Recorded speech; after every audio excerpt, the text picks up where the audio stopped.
17 when I got convicted. When I got arrested, I was 17. I got convicted. I think I was like 18.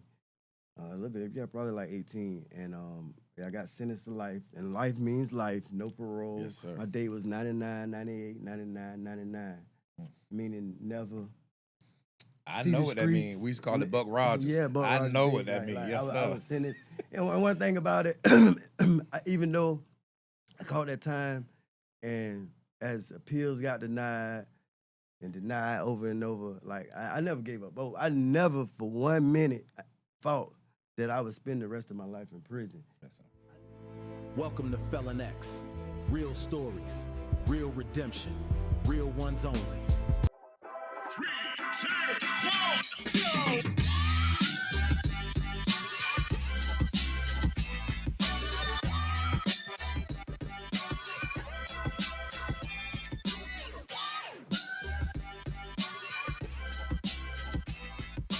Bingo! That's right. Felons Ain't Failures Podcast is back in the building. It's your boy, Coach Chuck, the podcast pastor. And listen, I got a dynamic guest in the studio with me today. You know, I'm going to let him introduce himself. And listen, y'all got to pay attention. If you know a felon, tell a felon, because I know we got an amazing story that's finna come out today. This is our Felon X episode. And you know, our Felon X is where we bring felons on, my brothers and sisters that's been impacted by the system. And we take this platform and we write our own narrative about our life. We forget what the media say. We don't worry about what the naysayers say, because the only difference between us and them is that we got caught and they didn't. And so with no further delay, because we're going to get right into this interview, I got none other than my brother, Charles Petey Cohen's in the building. What's up, Petey, man? Appreciate you coming, man. Introduce yourself, man, and tell the people something about you, because you are a single dad of 2 girls. Yes, Let's I talk am. about that real quick. All right. My name is Charles Cohens, a.k.a. Petey, single father of 2, business owner now, and ex-felon as a juvenile. Speaking about my girls, I have 2 girls, Blessed Marie Yes, sir. and Faith Renee. Shout out to the babies. And crazy story, I mean, we'll get into it, but when I was 19 at my first camp, I had a dream, and I had this dream like 3 times over the next 21 years, and in this dream, I was old, probably in my 70s, and I woke up in the hospital, and I'm like, Blessing, and she was like, no, Dad, it's Faith. Blessing on the way. Seconds later, Blessing walks in, and you know, they go to arguing about I need to stop smoking and this and that. You know, just daughters being daughters to their dad. Yes, sir. And fast forward 27 years later, my first 2 born was Blessing and Faith. Yes, sir. And they look exactly like they looked in their dream. They act exactly like they act in the dream, you know, and it's just a blessing. I mean, it's hard, and I give a shout out to single mothers. You know, I got a new respect for women raising kids because it's hard. You know, it's a lot of sacrifice. You know, it's a lot of giving up. You know, stuff you want to do for yourself, you can't. Yes, sir. You know, so it's a lot of, but I love my daughters, and they keep me grounded. It's been a challenge. I had to watch YouTube, learn to do hair. You know, it's a lot. I have to be more patient, more loving. You know, and but it's just been an experience, and I love it and I enjoy it. Yes, sir. I gotta commend you, dog, because it's one thing to be a felon. We're gonna talk about prison and what you went through, but it's one thing to get out of prison, to be a felon. A lot of us have to struggle and try to rearrange our life just to be a part of our kids' life. Mm-hmm. So for you to be a felon and a full-time parent, Mm-hmm. like not like you and the mama live together, like you're a single parent. Yeah. Like they totally your responsibility. Dog, that's big ups, dog. Yeah, and like I get praise from people like, yeah, you stepped up, because side story, my wife fentanyl user, Yes, sir. abandoning the kids, you know, and they was like, man, I commend you.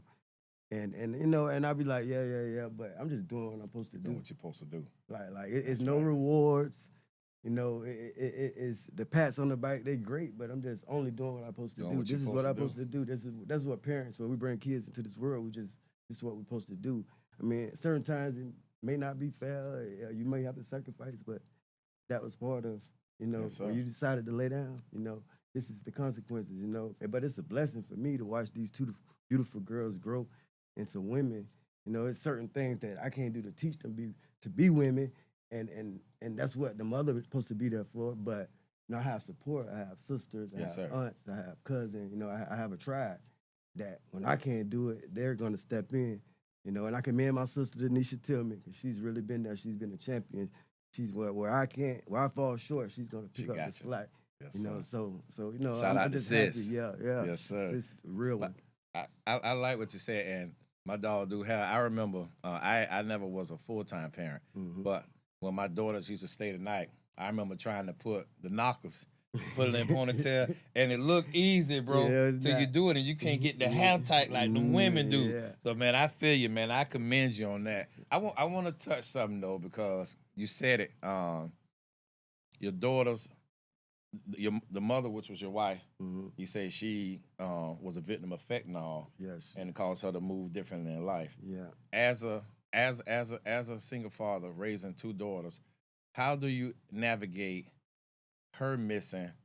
You know, with your daughters, like, because I don't know if they ask about her. So how do you? How do you? Because It's this finna hard. go somewhere different than we thought. Yeah, it's hard, man. Listen, it's so hard because, like, I mean, you're human, so you're gonna have anger. You're gonna have all these different emotions. How old are you girls? They're 6 and 4. Okay. Ooh, yes, sir. So Okay. so like when they ask about their mom, I mean, I done told so many lies. You know, she's in jail or she's in the hospital. You know, and my first thought was to spray her. You know, yeah. But then I'm like, no, that's not right. You know, because they love their mom and they have this perfect, beautiful image of their mom. They don't know that she suffered from mental issues or whatever. They don't know this, so I don't feel like it's my right to sit up there and badmouth her. Yes, sir. I feel that I have to just do it organic and let them figure out for As themselves. they get older. And they have been, because with my oldest daughter, she was like, Dad, when I get older, I'm gonna have 5 boys and 3 girls. And I'm like, yeah, don't bring them by. I'm not babysitting, but I was like, and she was like, you know what, Dad, I'm gonna never leave them. And that made me think, like kids are not crazy. Kids are not dumb, or kids, they pick up everything. They learn it constantly. I mean, life is learning. When you stop learning, you're dead. Yeah. You know, so I think that I just got to let it naturally, let them see, you know, who their mom is, you know, or she may change her life and come back. Yes, You sir. know, I mean, not with me, but she may come back into their life. So Yeah. you know, I don't think it's my right to like bash her. I think that I just let it go organic. Let them figure it out. Let them for their own selves. I think and bro, that's integrity, because you're protecting your daughter's emotions. You know what I'm saying?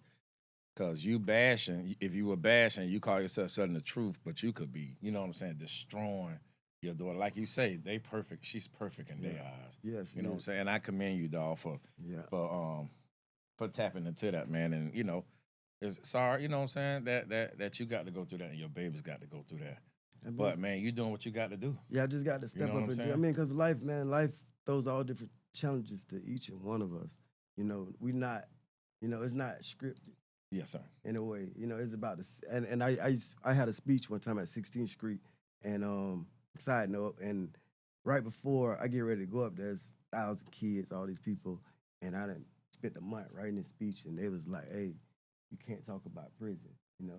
So I was like, "Wow!" So everybody like, "Man, what's up? Well, what you gonna do?" And I was like, "I got it." And then first thing I said, decision making.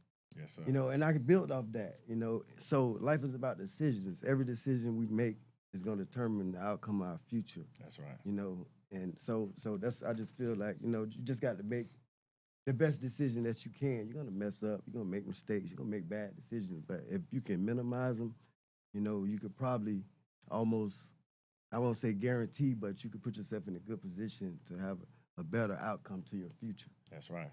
And we tapping in Felon X, because my dog said at the school said you can't talk about prison. But that's why we here. Yeah. So we gonna talk about prison, Felon X. So this a very important part. At a young age, you was convicted of a first degree murder charge. How much time did they give you? Well, I got convicted of first degree murder. I was given life in prison with a little bit more change. And talk about it. Just talk I, about I your ended story, up. bro. I ended up. I was sentenced to life in 1998, I believe. How old are you? I was 17 when I got convicted. When I got arrested, I was 17. I got convicted. I think I was like 18. A little bit, yeah, probably like 18. And yeah, I got sentenced to life. And life means life, no parole. Yes, sir. My date was 99, 98, 99, 99. Meaning never. I see know the what that means. streets. We used to call it Buck Rogers. Yeah, Buck I Rogers know date, what that means. Yes, I sir. was sentenced.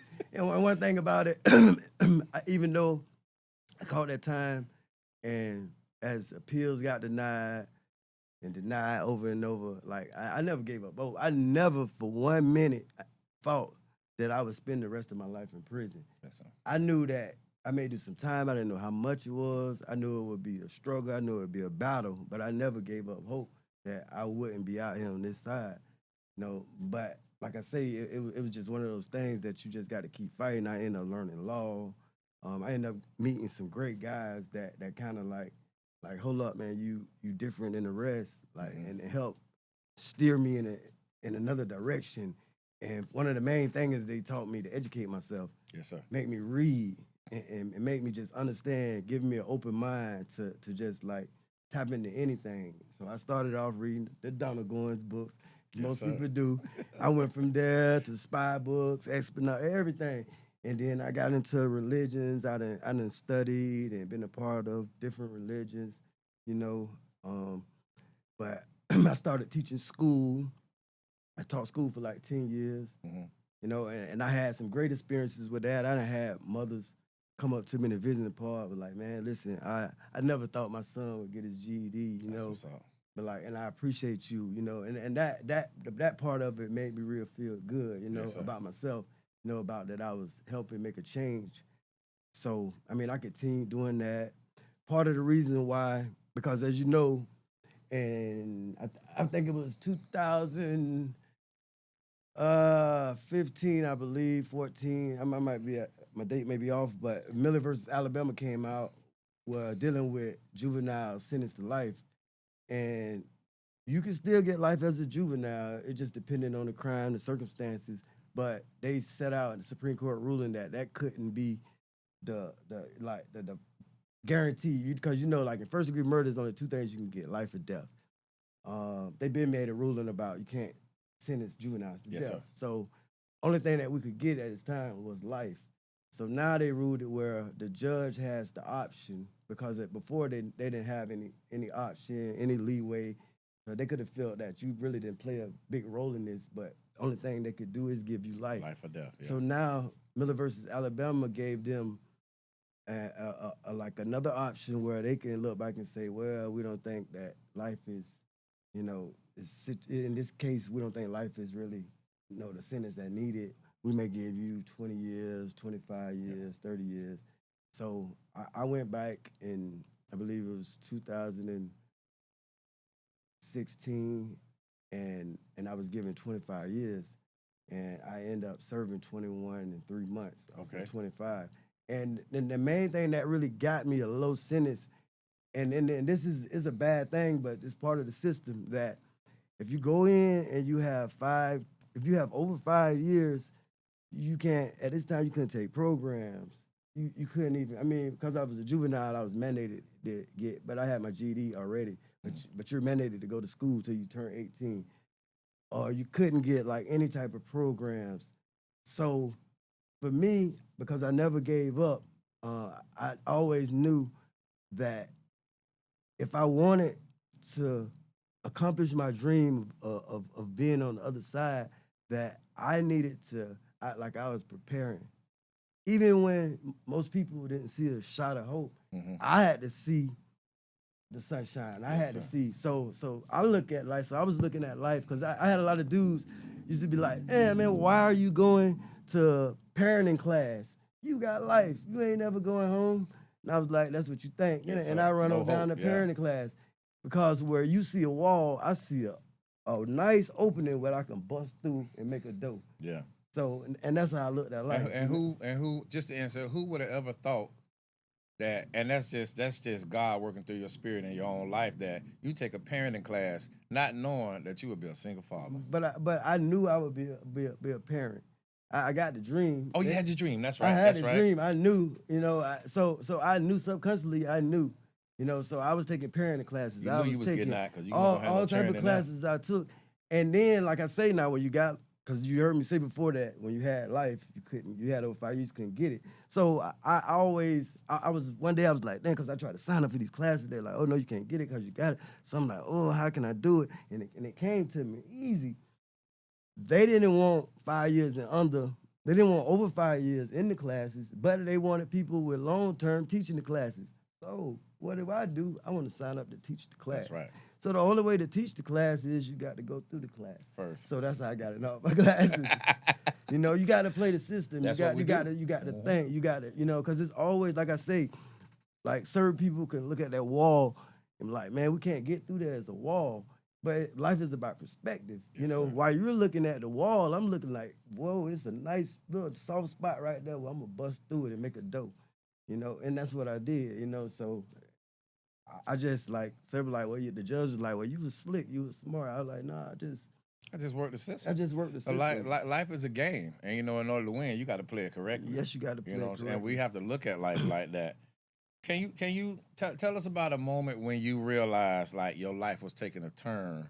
Because you got arrested at 17. Mm-hmm. So do you remember where your life started to take a turn that led to the act? You know what I'm saying? Well, it was like it was numerous. It's like it wasn't just one thing distinctive thing that I can just point out. It was numerous. It was times where, well, like as kids, as juveniles, and I'm at Okaloosa, and we in one little wing, and everybody in here juveniles, and I'm just like the rest of them. I mean, we fighting, we stealing, we doing everything, we getting high, but like every time stuff hit the fan, it was like always, if it was a police, if it was this person, like, nah, man, he different, man. Like he respectful, and it's like if I went through it with somebody, like it was just like God always like move the situation, move me out of the situation, I mean I may not really seen it a lot, when I look back on it, I seen it, and it's like God put different people in my life at different times, even if they was negative. I mean, I had negative people like help me out. Yes, sir. Just different people, and I seen it, like, and I know when I look back, I could see it. At the time, I wasn't really, until I got a little older and a little more mature, and I went to like noticing it, and I'm like, it's time for me to start really like getting myself in line. It's time for me to start doing stuff. That's why when I remember a dude, Shabazz, it's a brother that I've been knowing, he was the email at Sumter, and I respect him so much. And when I got to Hardy, he was like, hey man, he like, I need you to help me teach. And I was like, what? Man, you nuts. And then I went to walk in the track, and someone was like, man, you gotta go right back and tell him, yeah. Yeah. It's the thought that like, man, turn around and go right back. And I went around, I'm like, you know what, I'm gonna take you up on that offer. But I'm still like, oh man, what done I got myself into? Yeah. But it turned out to be something that gave me so much pride and build up from helping people, seeing the change of people. Because, man, we had dudes in here that was leaders of gangs, and they couldn't read or write.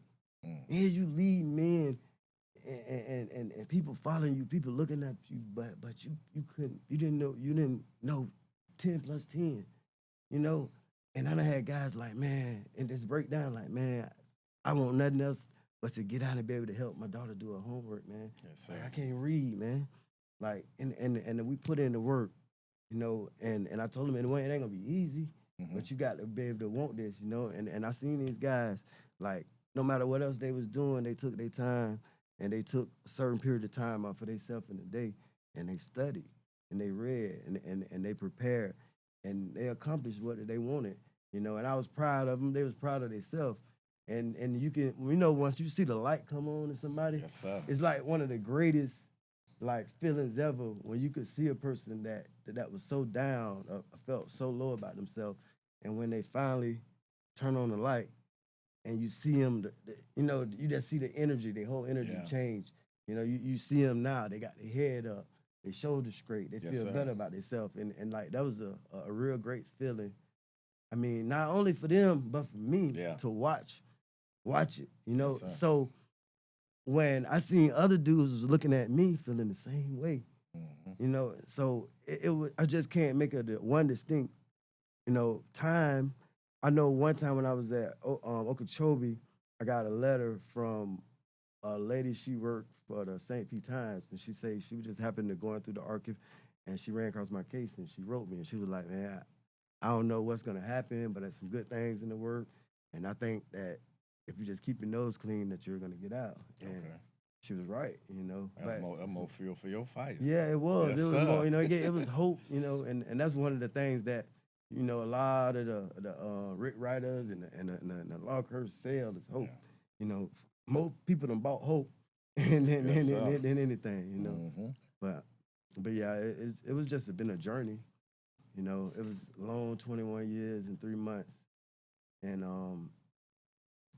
at times, you know, we laughed, you know, we cried, you know, we learned together, you know, but like, it was an experience and it brought about a change. And you know this for a fighter, it makes you different. Yes, sir. in a sense than certain people. Yes, sir. You know, and they may see it, you may, because I don't like hanging around a lot of people. I mean, could seclude myself a little bit. It don't mean I think I'm better than you. It don't mean, it's just that I see stuff a little different. Yeah. You know, and like certain things I take a little bit more serious than others. You know, and sometimes I see stuff in people that you don't see in yourself, and that makes me avoid you. Okay. You know, so and it don't mean that I don't think I'm better than you, or you know, I hate you or nothing like that. It's just that, you know, I got to protect you. And you got to move accordingly. Yeah, I got to move accordingly. You know, you've already given a portion of your life. Yeah. You know what I'm saying? So I definitely get that. You going in as a teen, dog, and growing into a man. You know what I'm saying? A lot of us, like me, I went to prison older. I was already a man. I just matured and developed more. But you know what I'm saying? So you going in as a teen among men, becoming a man. You know what I'm saying? How did that incarceration, did it affect your relationship with your family? For the better, for the worse? How did your family respond to, even if it comes to support, how did they respond to you receiving that life sentence and throughout your bed? Well, I mean, it was a little bit of better and the worse, because a lot of them had that image of me before, and when I got out, they were still thinking I'm the same person, but I'm not.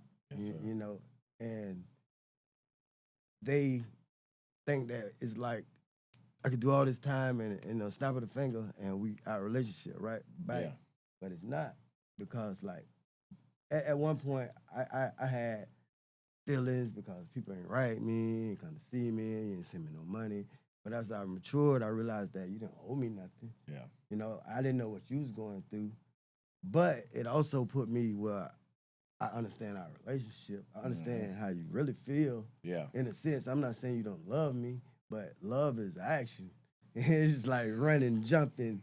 Well, it's the action verb. You know, you just because you say you love me, you know, it don't mean nothing. You got to actually prove it. You got to do something. So it don't mean that you actually didn't love me, but it's levels of love. You know, like a mother love, a father love. You know, it's all different. Or a friend love. It's all different levels. So I realized where I was. You know, we all put stuff in different boxes. Yeah. I wasn't that important to you. So don't get mad at me now because I don't hang out with you. You know, I don't got nothing against you, but I understand where we at. You know, so so it was like, for some though, you know, they was happy to see me out here. They was happy to see the change, but you know, for some, like right now to this day, like our relationship's not like they was, because they don't understand me. They can't understand the growth. They can't understand why I think like I do, or they may say that I may be a little selfish, but I mean, I don't. I gotta be. You know, if I don't care about me, you know, who will? Like, who will? So you know, it's been. But at the end of the day, I still love them, and the majority of them, if they needed me, I'd be there. Yes, sir. In certain senses, I would, you know. But I really, don't really let it. I mean, sometimes it do, cause I'm human, but I really try not to let it affect me in a big way. You know, because they're living their life, I'm living in my life. Yeah, and that's just emotional intelligence. Something we got to make sure we operate in. We got to protect our emotions. We got to protect our responses. What are you most proud of about Peter? About yourself? Any accomplishment? What are you most proud of about you? Because it's important, especially as Black men, that because we've been devalued, we devalued ourselves. The system from the beginning was set up to make us devalue ourselves. They used our women to devalue us and things like that. So a lot of us, we don't value ourselves, and we don't think much of ourselves. Not in an arrogant way, but it's like I think we have to find stuff about ourselves to be proud about. You know what I'm saying? What are you most proud about, Petey? Well, I'm still learning, like I say, every day, and I'm still, because of my situation, you know, with my marriage and whatever. I'm still, like, you can't imagine, like, how if you allow it, somebody can take you down. You know, drain your energy. That's why it's so important, like, to what you attach yourself to. You know. But one of the most things I can say I'm proud of is my ability, you know, and my hard work, you know, with my business and because like I had got a job, you know, through my wife, uncle. I was doing electric work. I was making $22.50, and I was thinking one day, and I said, you know what, I'm gonna quit. And I told my family, and they thought I was nuts. They was like, man, you got a career, you know, you can't. It's hard for you to even get a job. You got a job making $22.50 doing electric, and you're gonna quit to do what? To start a business. Like, well, what you gonna do? I have no idea. It's like, you have no idea. And the only person that supported me was my sister. Okay. And she was like, standing in the paint yeah, with you. she was like, well, Yes, I don't sir. know what you're gonna do, but you know, I'm here for you. You know what I'm saying? If I can help you. And I just kept at it and kept at it and kept at it. And now, you know, I do a haul-in, I do evictions for one of the biggest realtors in St. Pete. Okay. You know, and I work hard and like family members I done hired and homeboys I done hired, which is not a good idea. but no, that's one of the most things that felons, and sometimes we forget this, that we don't like to bet on ourselves as people. You know, like, But we bet on ourselves in the streets. yeah, but and I don't understand it, like you don't like to bet on yourself, like you could do anything you want to, you know, and there's nothing wrong when a person doing a 9 to 5. There's nothing wrong. That's what you want to do. It's a career, you know. I have no problem with that. But sometimes, man, you can bet on yourself, man. Yes, sir. Sign your own checks. Every time you Make can a way bet for on yourself. You know how many dudes I done seen in the chain gang that never got money, that they get out there and sell spots in the canteen line, and sell magazines, and they'll thrive. They have a locker full of stuff. Yeah. They have fresh clothes on, and then they'll get out here and you'll see them, and they be the opposite. You know, it's because they lose that dog in that hustle. Yeah, you lose that dog. So that's one of the things about me, that I got the grit, that I don't mind hard work. I don't mind getting dirty. I don't mind getting in the paint. I don't mind betting on me. I don't mind that, knowing that if I don't get up and do something for myself, I ain't gonna eat. And I ain't gonna be able to feed my babies. Yes, you know, sir. and that's got to be motivation. Motivation as enough. Yes, sir. You know, so, and that's one of the most things, my ability to do hard work. That's what's My up. ability to make a way. Like I say, my biggest thing is when you see a wall or a door, I see an opening that I can knock down and That's get right. through it. You know, so that's Optimistic, yes, sir. I think that's one of my best attributes of just my ability to just roll up my sleeves and get to it. Get to it. Yes, sir. So what's next for Peter? I know you got the Hall of Business. I mean, you're a single father, you're raising them babies. But what's next? What's next for you? I mean, I don't know. I mean, I go into life. I plan certain things, but I came to this understanding that God provides. You know, that He gonna put it in your path. You yes, know, sir. like, I just really can't be honest and say, yeah, this is next for me. And I got ideas, but I wanna open up a temp agency that caters to felons. Yes, sir. You know, I want to be able to, so when guys get out, they can have a job. Yes, sir. I want to, through the company that I'm contracted with, is like I can get houses. You know, it's not even an issue. So I want to be able to maybe open up a halfway house where these guys can also work, and they can also have someone to stay, because a lot of people get out, they can't really. And I was blessed to have family. Certain people don't, So sometimes, we're from one end is perspective, how you look at it. It was easier for me, but it may be way tougher for this guy because he got to try to find a place to stay. So I want to be able to be that one person, or not even that one person, but be a part of, because I learned that when we come together, we become a whole lot stronger than individually, But and when we're able to know our goal and not let greed or envy come in and break up this, we're able to get something. we're able to get stuff done. Yes, but like me and you together, it's gonna be a whole lot easier if we're trying to lift this heavy couch than me trying to do it by myself. So I think but that's something I want to do. That's something I've always been thinking about. Just having a temp service, and having a home where guys can go to, when these guys need, when they're falling, and so they don't fall back to the streets, that they have somebody to catch them. And like, hey, I got you, brother. Yes, sir. If you're really serious and you're really willing to put in work, if you really want to get to this point, no matter what you want to do, I'm gonna help you. Yes, you want to start a business? All right, I'm gonna help you. I'm gonna put you in position. I'm gonna show you what you need to do. I'm not gonna give you nothing. That's right. I'm gonna show you the way. I'm gonna show you. Yeah. Don't give me no fish. Give me a pole. Teach me how to fish. Teach me how to fish. That's right. That's right. Yes, that's what I want to do, because a lot of times we'll get out here. Yeah, my homeboy doing this. I know he's gonna break me off. Throw me I know something. he's gonna throw me something, and it does nothing but make you lazy. Yeah. It make you always with your hand out asking for something. Yes, sir. And I tell people all the time, what somebody give you ain't enough to sustain you. No. You know what I'm saying? So you better learn how to position yourself and get it on your own. I love that, bro. That's what's next. Yeah. You know what I'm saying? That's what's next. I'm gonna keep it in my prayer for you, dog. Cause and the housing thing, cause you and I know we've been in the joint. You don't seen it. You've seen it more than me because you did more time.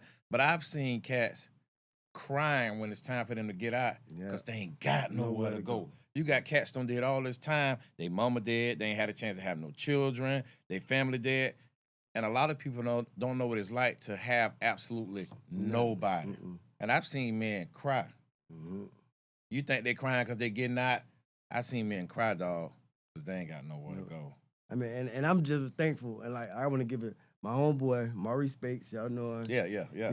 He just won his first game. I want to give a shout out to him. That's the big thing. He's the coach. And he was there for me, Yes, sir.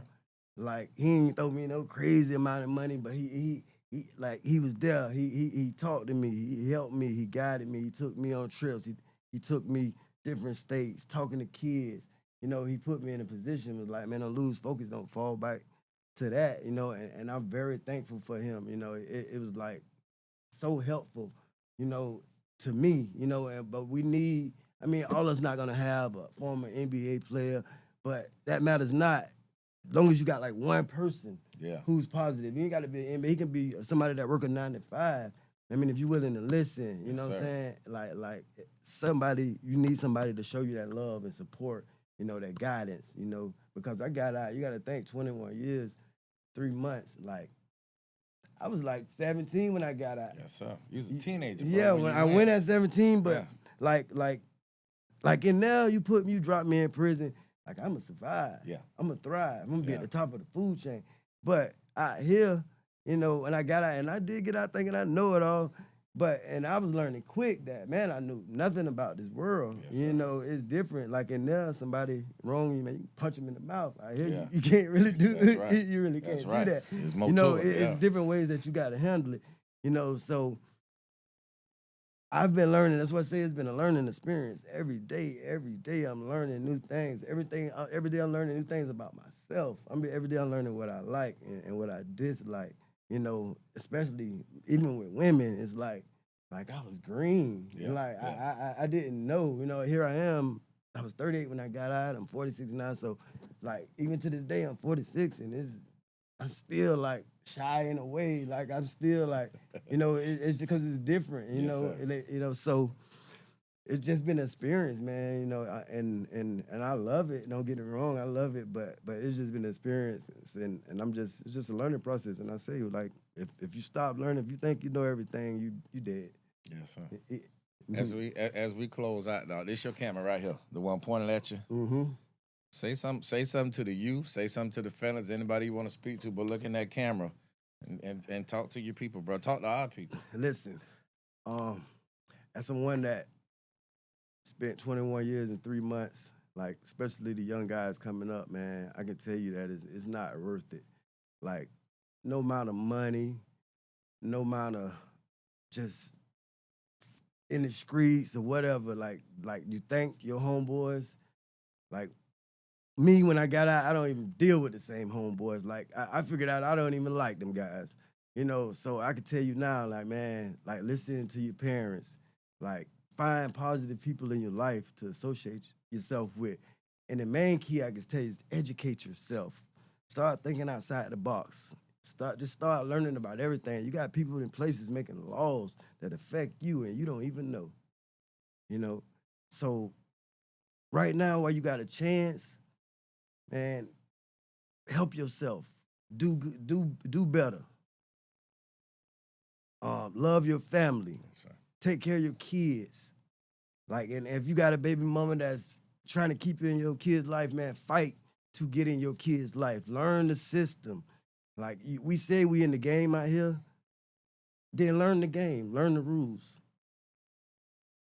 That's what's up. That's what's up. Listen, we appreciate y'all for tapping in, man. It's my boy Charles Peter in the building. I'm telling you, man, 17 years old, murder charge, 21 years, 3 months, single father, own business, thriving, on his way, temp service coming. You know what I'm saying? So listen, this man is a success story. That's what Felon X is all about. We rewrite our own narratives for our life, because the only difference between us and them is that we got caught. Share, like, subscribe, comment. Man, talk about this interview, man. Tap in, man, and we'll be back for part 2. Appreciate y'all. Love y'all. Fellas ain't failure. We live life by the advantage, because our purpose, what? Never dies. Peace. We out of here. 3, 2, 1, go!